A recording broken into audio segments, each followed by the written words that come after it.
Well, welcome back to my blog. Hey, it's party time around the world about now. So Christmas is coming up in a few days.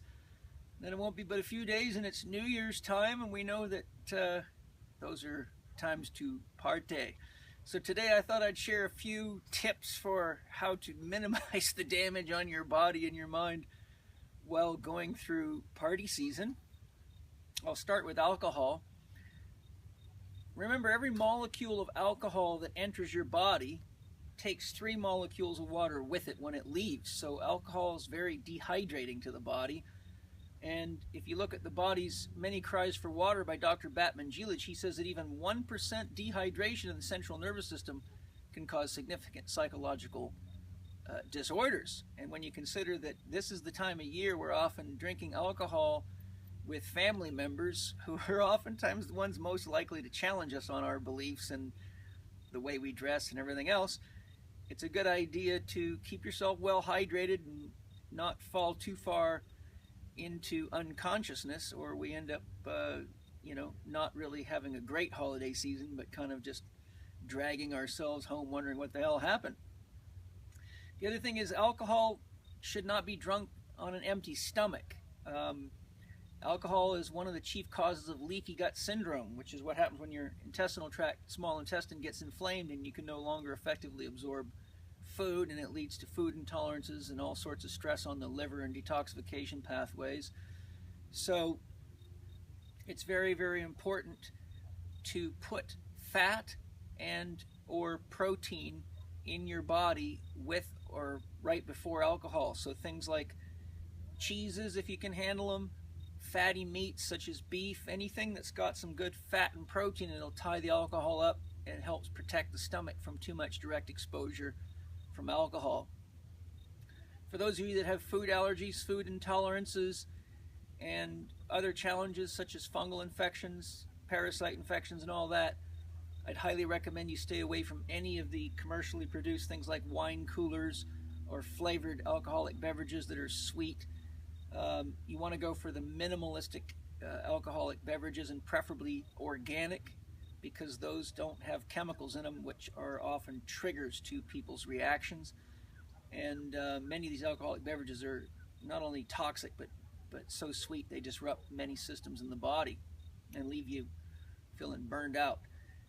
If you wake up in the morning and your head's groggy and your eyes are puffy, best thing to do is drink lots of water, good water, and get yourself into a cold shower. Take a good 6 to 10 minutes in there, and if you got to dance and jiggle, that's cool. It'll help you tremendously to get your sense of self back and cool your body down and get some more yin energy. The next big one in holiday season is eating. There's a couple of challenges during the holidays with eating. Oftentimes we're going to eat with other people who have different values than we do. For example, most of the people that are my students and follow my philosophy believe that the best way to eat is organic, but you can end up being surrounded by gluten and all sorts of sugar and processed crap. And sometimes we eat out of fear of upsetting mom or somebody else. But really, all of those leads to lots of challenges and just recapitulates behaviors that keep everybody else stuck and making excuses for themselves. So the best thing, in my opinion, to do is share with whoever you're going to go with what it is that you need to eat. If it's going to be a challenge for them to provide that, cook your own food or grab something from somewhere that you know serves you. Carry your own food, and that will allow you to share in the festivities but maintain your own food values. Another thing is, don't eat too much. The worst time to eat a pile of food is right before you go to bed. It can back the whole system up, make you very lethargic and tired for days, trigger constipation, digestive troubles, all sorts of stuff. If you know you're just downright going to eat a lot, carry some high quality digestive enzymes with you. Remember to always eat as much raw food as you can, especially when you're eating meats and other foods, because there's a lot of natural enzymes and life force energy in there above and beyond what you're going to get out of most processed or cooked foods. It's not even a contest. So lots of raw foods, digestive enzymes. Also, don't forget to drink water. If you drink water when you feel like you're hungry, a couple glasses of water, if the hunger goes away, then you weren't hungry, you were just thirsty. So that way you keep yourself well hydrated, which is important during the season. you have the right kind of foods, or you're eating wisely so that you don't put more stress on your body than you need to. Also remember, when it comes to food, think of yourself, what do I want to look like after the holiday season, and how much work do I want to do to get out from underneath the newly fed fungal infection, parasite infections, and all that. Watch your body. If your body starts to swell up, you start to get discoloration under the eyes or puffiness under the eyes, or you start seeing your skin go south on you, those are indications that you're backing the body up and that you're probably doing more damage than good. You can certainly have a good time and not trash yourself. Next is smoking. Many people enjoy smoking marijuana and tobaccos and herbs and all sorts of neat things during the holiday season. Whenever you're smoking or even vaporizing, you're bringing hot gases into your body that will dehydrate you very, very quickly. They can also back up your detoxification systems. So things that are supportive are, one, again, drinking water.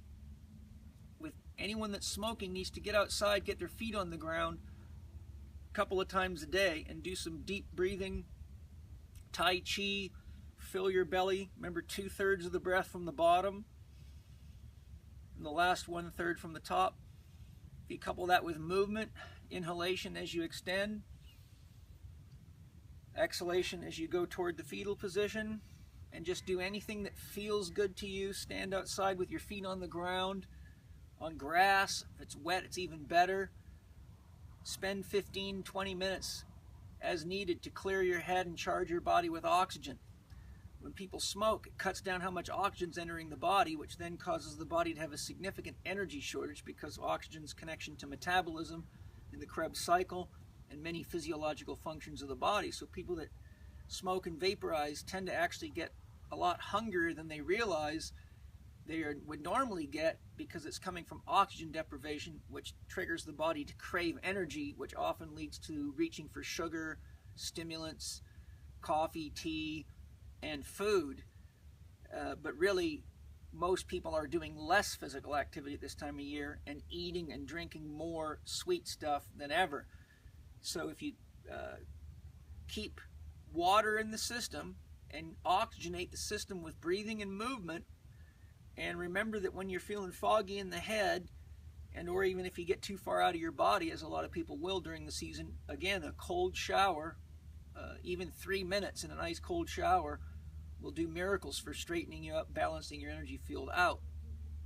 So those are my few little holiday tips. Also, my last one on smoking is, remember, oftentimes if you're smoking marijuana, a lot of these marijuanas trigger significant food cravings, or what we call the munchies out there. I'm sure you're all familiar. So just be aware when you're being influenced by the spirits of the marijuana plant to eat more than is ideal for you, and just say to yourself, the marijuana plant is hungry.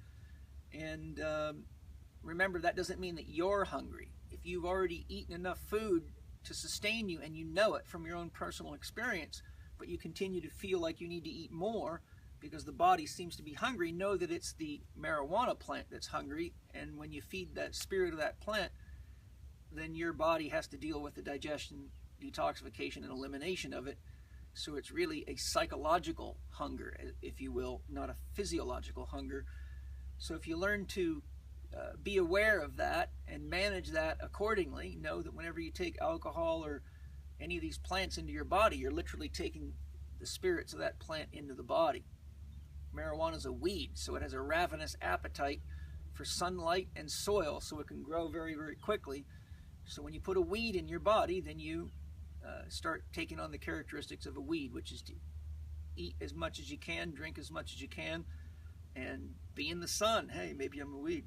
Well, thanks for joining me. Have a very, very happy Christmas and New Year's season and holiday season for those of you that don't practice Christianity or observe Christmas as a holiday.